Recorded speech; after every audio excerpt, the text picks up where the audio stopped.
প্রিয় দর্শক, থলের বিড়াল বের হয়ে আসতে শুরু করেছে। জাতিসংঘের মহাসচিব অ্যান্তোনিও গুতেরেস কেন, কি উদ্দেশ্যে, কোন এজেন্ডা নিয়ে মহা ধুমধামের সঙ্গে বাংলাদেশের 4 দিন সফর শেষে।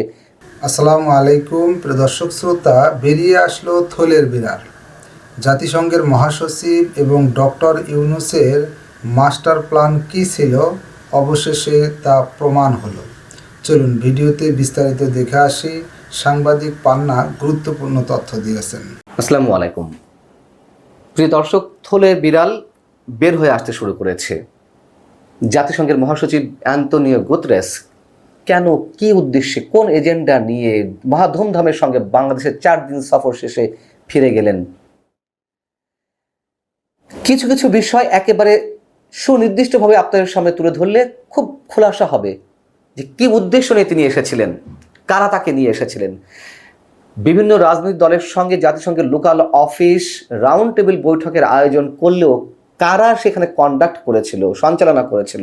বৈঠকের পরে কেন লিমিটেড সংখ্যক সাংবাদিককে প্রেস কনফারেন্সে উপস্থিত থাকতে দেওয়া হলো, যারা উপস্থিত ছিলেন তাদের মধ্যেও বা কেন নির্দিষ্ট সংখ্যক সাংবাদিককে প্রশ্ন করতে দেওয়া হলো, কেন রাজনৈতিক দলগুলোর প্রধানদের আমন্ত্রণ জানিয়েও তাদেরকে কথা বলতে দেয়া হলো না,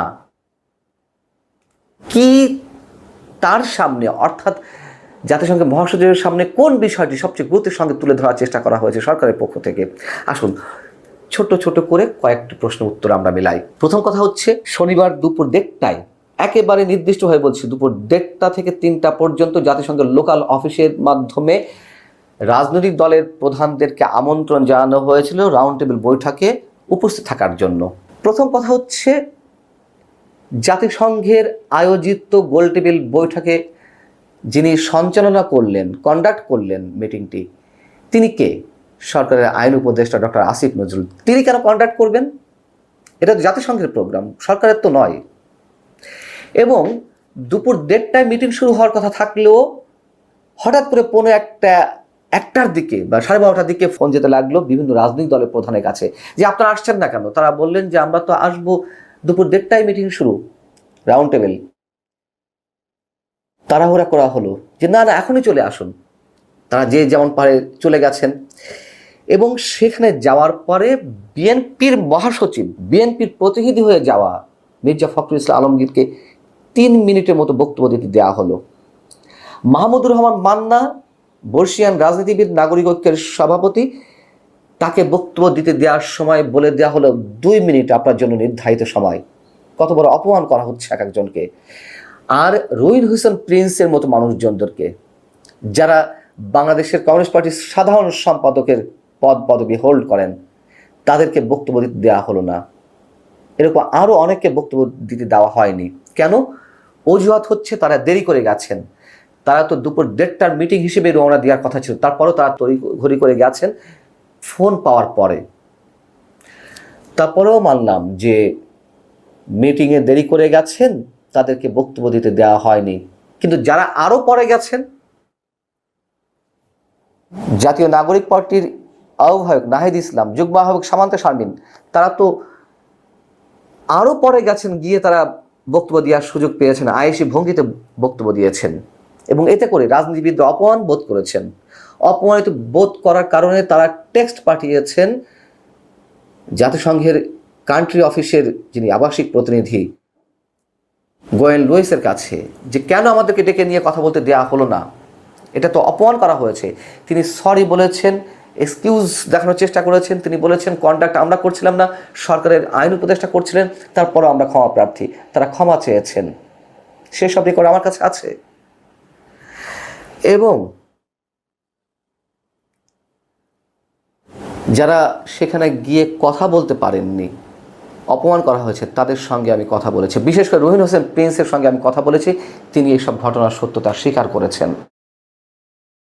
এবং সবচেয়ে মজার বিষয় হচ্ছে, জাতিসংঘ যে আমন্ত্রণ পত্রটি বিভিন্ন রাজনৈতিক দলের প্রধানের কাছে পাঠিয়েছেন, কি লেখা ছিল সেটিতে?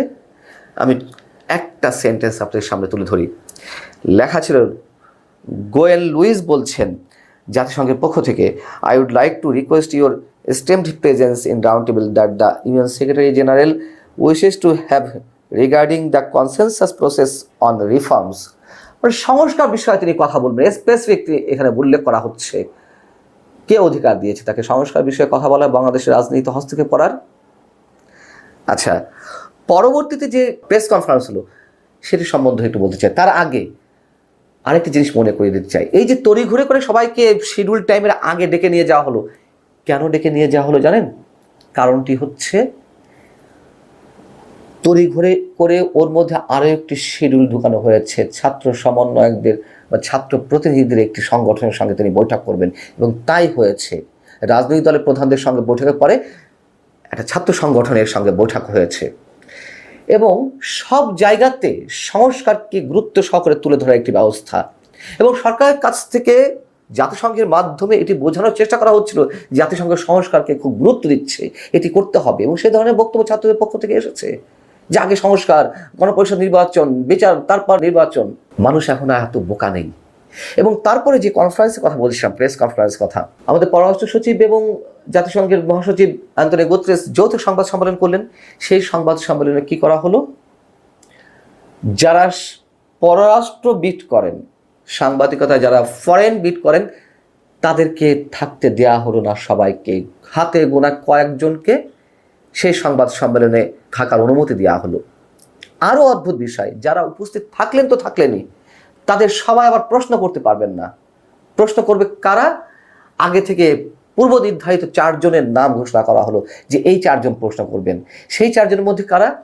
একজন হচ্ছেন এএফপির প্রতিনিধি, যেই এএফপিতে কাজ করে এসেছেন এখন আমাদের প্রধান উপদেষ্টা ডক্টর মোহাম্মদ ইউনূসের যিনি প্রেস সচিব শফিউল আলম। যাই হোক, তার স্থলাভিষিক্ত যিনি হয়েছেন, তিনি প্রশ্ন করেছেন Financial Times, the New Age, the Daily Star, এই 4টি প্রতিষ্ঠানের সাংবাদিকরা প্রশ্ন করার সুযোগ পেয়েছেন। এবং প্রশ্ন যে আগে থেকে নির্ধারিত, এটা তো স্পষ্ট, কিসের পরে কি বলা যাবে না, কোন টাইপের প্রশ্ন করতে হবে, আগে থেকে সব বলা। এই যে নাটক, সিরিজ নাটক একের পর এক, এগুলো আমাদেরকে মঞ্চস্থ করতে হচ্ছে।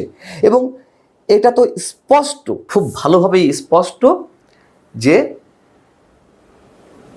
জাতিসংঘের মহাসচিব কি উদ্দেশ্যে এসেছিলেন। এবং যে প্রেস কনফারেন্সটি হয়েছে, সেই প্রেস কনফারেন্সকেও অনেককে এই নামেই অভিহিত করছেন যে স্টেজড প্রেস কনফারেন্স। আর তো কিছু বলার থাকে না। এবং একের পর এক এ ধরনের নাটক করে যাবে সরকার, সরকারের রাজনৈতিক দল, কিংস পার্টি, আর মানুষ চেয়ে চেয়ে দেখবে। এটা হয়, দেখা যাক কতক্ষণ পারে নাটক মঞ্চস্থ করে যেতে। আমরা দেখতে থাকি, উপভোগ করতে থাকি। আল্লাহ হাফিজ। ভালো। জাতিসংঘের মহাসচিব এবং ডক্টর ইউনূসের মধ্যে যে মাস্টার প্ল্যান, এ বিষয়ে পান্না গুরুত্বপূর্ণ তথ্য দিলেন। এ বিষয়ে আপনার মন্তব্য থাকলে লিখতে পারেন কমেন্ট বক্সে।